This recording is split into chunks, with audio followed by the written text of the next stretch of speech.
हमारे digital platform मेरा भारत समाचार में उत्तराखंड विधानसभा चुनाव नज़दीक हैं। विधानसभा चुनाव की सरगर्मियां तेज हो गई हैं। उसी के साथ सभी पार्टियां रण में उतर गई हैं अपनी किस्मत आजमाने के लिए।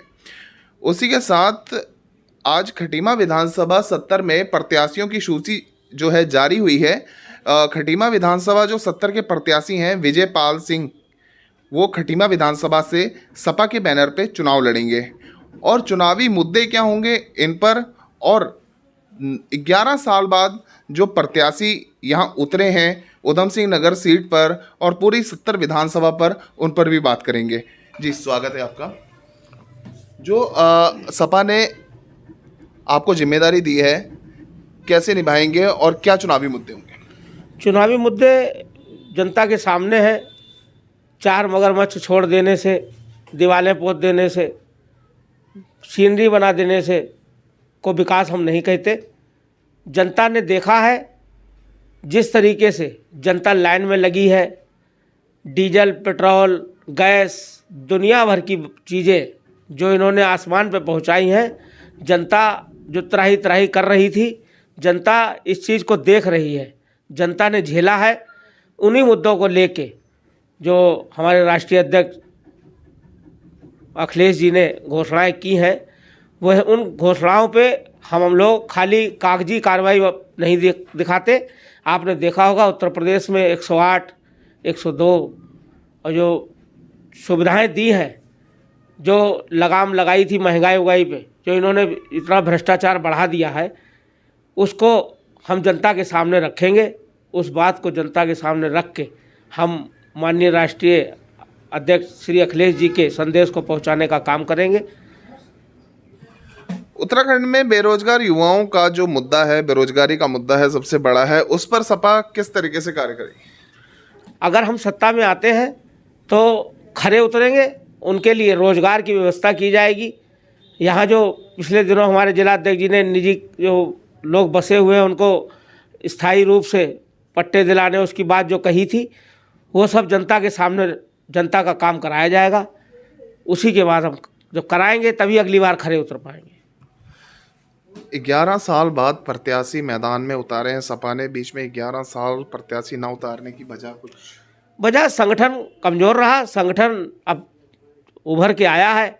यूपी की जो हवा है उसको यहाँ पे हवा ने उसको यहाँ गति दी है।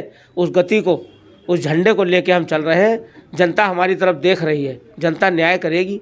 जनता ने जो झेला है वो इसको उनका जवाब देगी।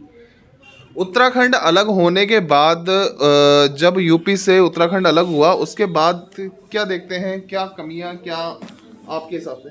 कमियां ही कमियां हैं। आप देख लीजिए क्या विकास हुआ है, विनाशी हुआ है। मुख्यमंत्री यहाँ से है, मुख्यमंत्री जी ने यहाँ क्या किया है देखिए आप। वही गंदा सड़कें, गंदा पानी। यहाँ का पानी आप बोतल में भर के रख दीजिए, 1 घंटे बाद पीला पड़ जाता है। तो ये क्या नकारात्मक है कि नहीं है?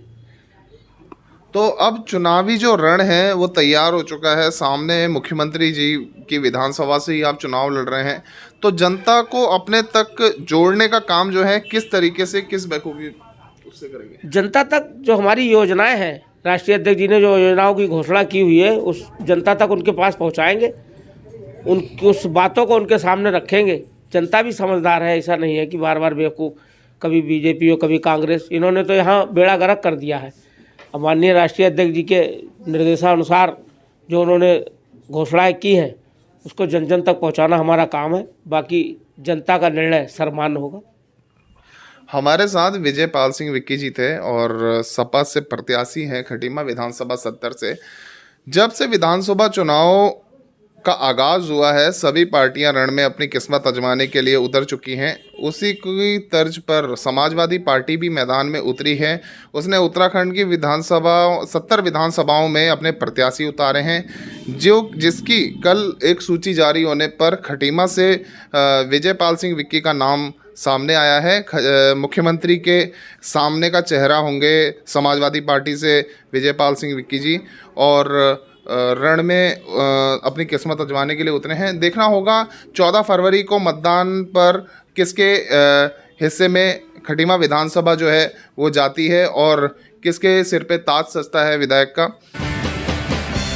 हमारे YouTube चैनल को सब्सक्राइब करें और बेल आइकन दबाना ना भूलें।